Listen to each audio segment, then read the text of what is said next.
Hi, it's Luna Soul Girls here, and we're meeting today with Susanne Toro, and she is so amazing. She is an author.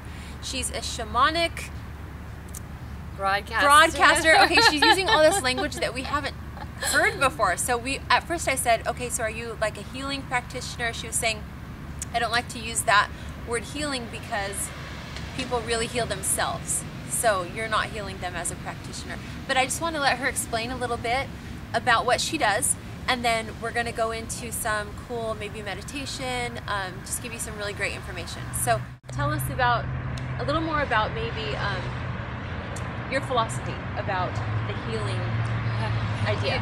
Healing. Well, at a very young age I learned to heal self, and so I think at that point in time just realized that we heal ourselves.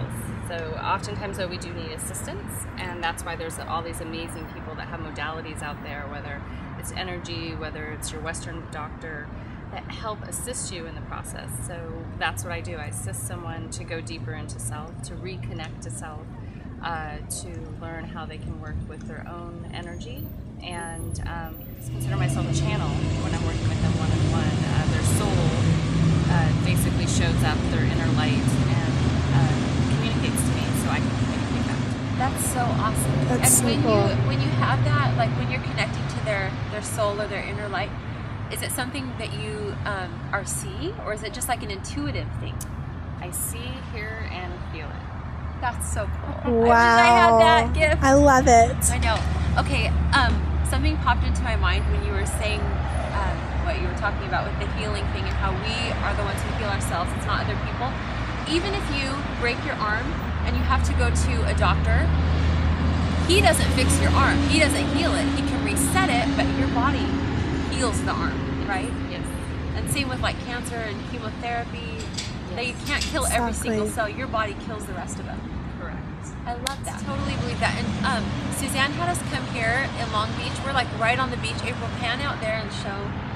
Woo! Looking at the ocean. It's all foggy. So pretty. So we're in a circle of trees. And this is what she calls womb energy. So awesome with these roots. Suzanne, tell us, if you will, a little bit about the idea of this womb energy, because I can feel something really magical here, just sitting among all these, in the circle of these trees. Yes, well, I'm very connected to Earth energy, or like to, because I tend to fly off into the cosmos, so it's important for me to stay grounded. But this circle of trees here in Long Beach, and almost every day of the week there's yoga. They'll be starting in about a half hour free yoga for the community. But so there's a lot of energy that just comes here and connects. I come here often to meditate and just connect with the ocean and sea life. And these are coral trees. In the spring, they're beautiful, beautiful orange blossoms that are just magical. There's many of these coral trees throughout Long Beach. And for me, that womb is the feminine energy. It's the creation energy. It's the energy that creates everything we could imagine. And then nurtures it too. And nurtures it and then bursts it. So cool. Yeah, so I think it's really important, especially right now in the changes that we're experiencing on the earth, that we all go back to the womb and reconnect with self, and also put all our creations in that actual womb energy, to let it incubate and gestate and then be born.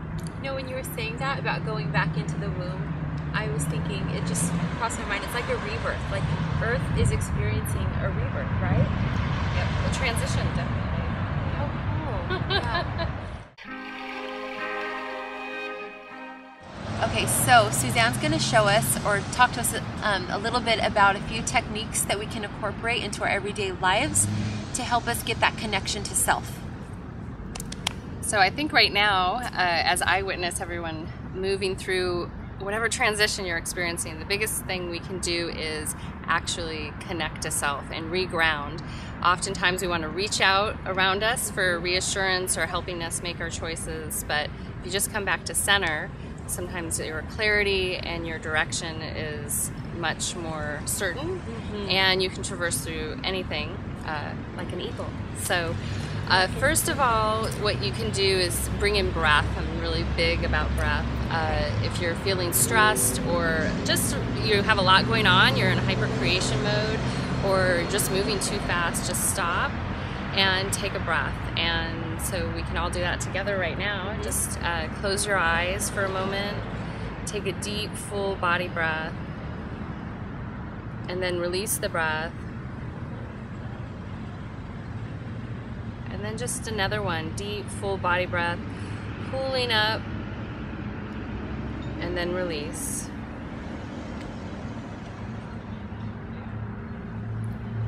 And if you just notice in that moment of just taking those 2 breaths, the difference in your body and how you feel just in that moment.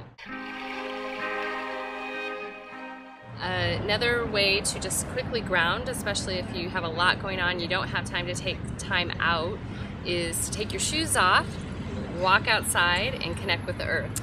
So barefoot most of the time. We are so busy with electronics and everything moving around in our day-to-day society with cell phones, everything that's in the air, that we have become, as a society, disconnected from our energetic relationship with the earth, with the sun, and with ourselves. So a great way to align really quickly, take the shoes off, put the feet on the earth, just stand still, and then even gaze at the sun. Sun gaze. Yes, sun gazing is really important. Tell me a little bit more about that, because I didn't really I'm like, is that really? Look at like the noonday sun? Yeah, look at the sun. My eyes won't burn out? Your eyes won't burn out. You have lighter eyes, so you know, you have to do it according to what feels comfortable to you, but you also you can close one eye and then the other eye, and then just stare at it long enough. What you'll notice, we don't have the sun out right now, is you will see the full sun around, and it no longer will feel like that blast of energy when you just stare at it. Then when you remove your gaze from the sun, you will start to notice energies and colors around you. Understand the sun is solar energy. That's the father energy, okay? The earth is mother energy. The two they work together. So when we don't connect with those 2 energies, we are not allowing ourselves to connect with all aspects of self, in my opinion. So play around with it. You know, you don't have to take my word as gospel. Just play with it. You know, put your feet on the earth and see how you feel. Breathe. Look at the sun and see what happens. But that will align you, and it gets us out beyond our 3D perception of this reality. And then I guess that's a good segue into maybe the last thing, how to connect to self, is we are in an information overload society. Take the time to research. Rather than hearing one line of truth on the top of a piece of paper, you know, whether it's print or Twitter or, I don't know, Facebook, take the time to do the research. So just if I have said something, or if you've said something that inspired you, go and do the research, do the homework. So we're at the advantage that we have instant information, but it's really, you know, all of our own responsibilities to educate ourselves and take the time to get the wisdom, because we are moving into an age of wisdom, not just taking things for face value. So you really have to let it sit within you and see if it resonates with you, because what's true for one person might not be true for someone else. Exactly. And we're all different, and then we make up this beautiful tapestry together. So whatever might inspire you or ignite you might complement something that I'm doing, and then we can create together. But you know, so once we're more connected with ourselves, I think we can move more effortlessly through that process. Love it. It's great. I love that. So when you're totally connected with yourself, then you're able to kind of weave that connection more with other people. Don't you think that? Definitely. If you're certain, if you think for a moment about people that are really confident and just are inspiring, there's no uncertainty. So you're not going to run away from them because you're like, wow, I want to stay next to that person, you know, no matter what. So true. So thanks for watching. We hope you've enjoyed the information that Suzanne has brought to you today. Do you have any kind of information if they want to look you up? Your book? So the book is Bare Naked Bliss, Loving from Within, and that's on Amazon or at my website. My website is SuzanneToro.com, so it's pretty simple. You can Google. And we'll put that information in the information box below. So okay, awesome. Thank you so much for doing this with us today. Yeah, thank you. It was incredible. Thank you guys are doing. So keep up the good work, spreading the word. Yay!